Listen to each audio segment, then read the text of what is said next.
Samahan nyo ako na mangunguha tayo ng talbos ng kamote sa kapitbahay. So, ganyan ang buhay namin dito sa probinsya, guys.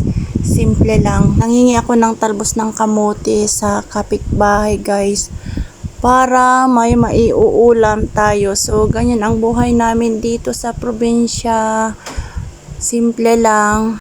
Gulay is life, guys. Okay na yan sa atin dito sa probinsya. Pag may talbos ng kamote, haluan mo lang ng kung ano-ano, sapat na. Bawal ang choosy dahil hindi naman tayo mayaman. Kung ano ang meron, okay na. Fresh na fresh yan, guys. Bumili ako ng paninda ng kapatid ko na upo kahapon. So, yan ang ihahalo ko.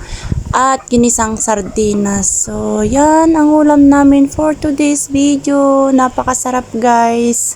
So, ito na yung upo natin, guys. At saka yung hiningi nating talbos ng kamote sa kapitbahay. Ready to cook na.